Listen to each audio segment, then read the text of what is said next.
Hoi, ik ben Tom Lassing, beursbox.nl. Leuk dat je kijkt. Ik ga het hebben over het beleid van de Verenigde Staten na de Tweede Wereldoorlog.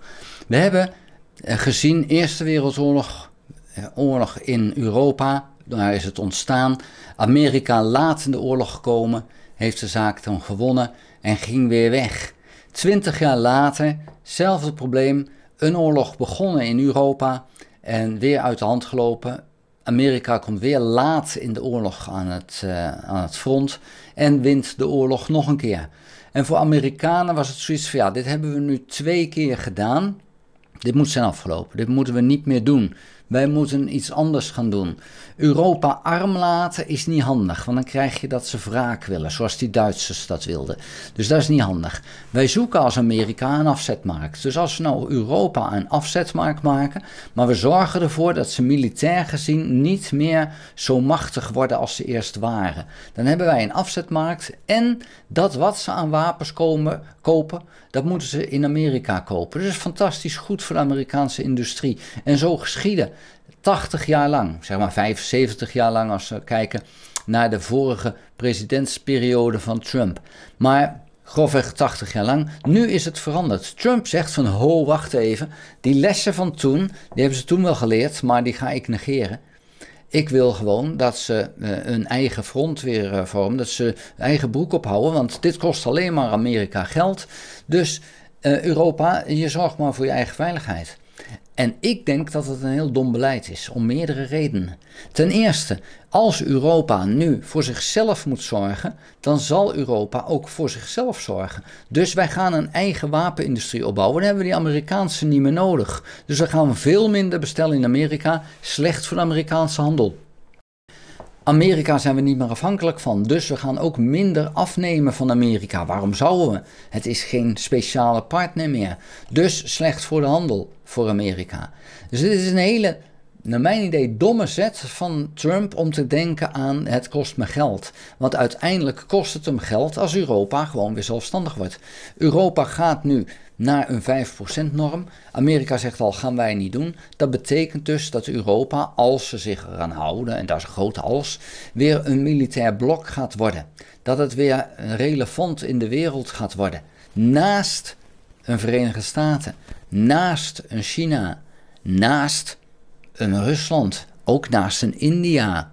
Er zijn allerlei landen die aspiraties hebben, meer dan hun eigen land. En Europa, ja, laten we duidelijk zijn, dat was de eerste die naar andere continenten ging om daar wat te roven.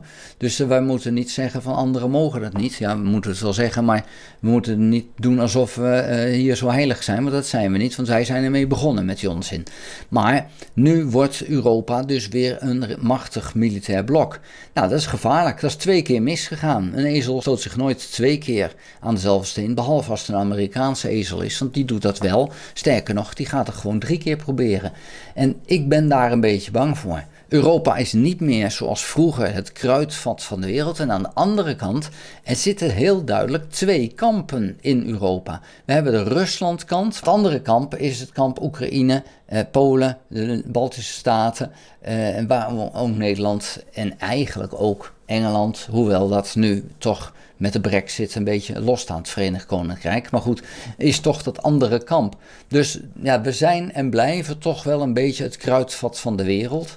Al heeft het Midden-Oosten dat natuurlijk wel overgenomen, die rol. Maar we gaan toch Europa weer machtig maken. Als je kijkt naar een groot Pools leger en vervolgens komt er een Poolse president die toch ook Russische denkbeelden erop nahoudt.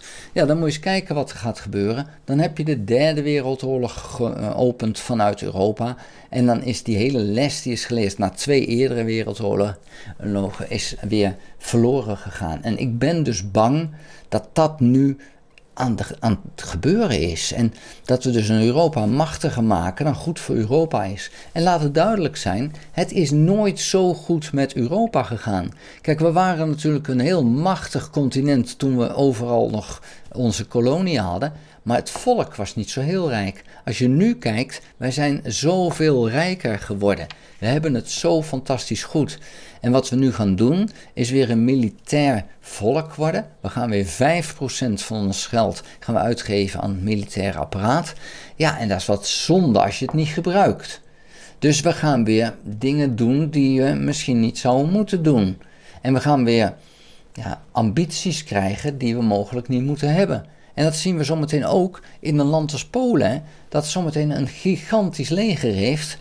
En misschien dat die dan ook weer ambities gaan krijgen. Je ziet het nu al in Hongarije, wat aan het flirten is met Poetin. Zo van, ja, Poetin, als jij nu wint, dan willen wij straks meer grond. Dan willen wij een deel van een Oekraïne hebben.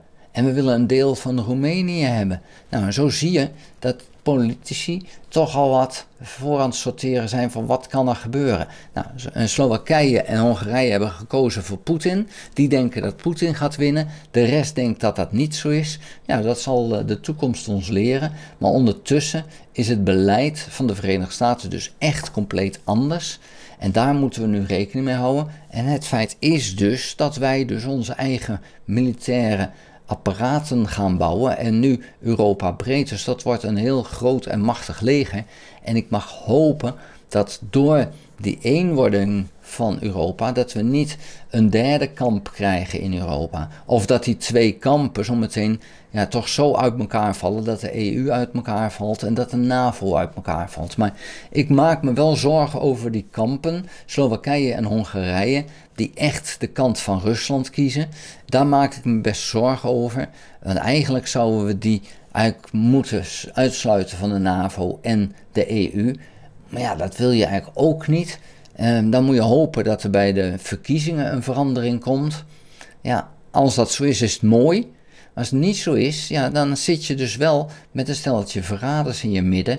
En ook dat is natuurlijk een zwaktebod wat Poetin gaat uitnutten. En het is nu al zo dat de spionnen van Poetin via Hongarije Europa binnen kunnen. En die kunnen overal vrij reizen. Het is niet voor niets dat Duitsland ook weer de grenscontroles heeft ingesteld. En Nederland en België dat nu ook weer doen. In de hoop toch af en toe zo'n Russische spion te pakken. Want de deur staat gewoon wagenwijd open. En dat komt door het verraad van met name Hongarije. En we laten dat blijkbaar maar gewoon toe. Nou, daar wil ik het voor nu bij laten. Het zal niet een video zijn geweest voor iedereen. Maar ik hoop dat het een beetje duidelijk is wat het beleid was en wat het beleid is van de Verenigde Staten. En ook dat duidelijk is geworden dat ik er eigenlijk niet zo heel erg blij mee ben dat de Verenigde Staten het veranderd heeft. Maar dat we in feite niet anders kunnen, omdat de Verenigde Staten het veranderd heeft. Daar wil ik het bij laten. Vond je de video interessant? Geef een duim. Heb je nog geen abonnement, abonneer je op dit kanaal. Druk ook op het belletje, krijg je notificaties als ik een volgende video gemaakt heb. Kan dan overigens alleen maar als je een account hebt bij YouTube en je via je account aan het kijken bent. Ga ook naar de website www.beursbox.nl en schrijf daarin op de gratis nieuwsbrief. Dank voor het kijken. Houdoe!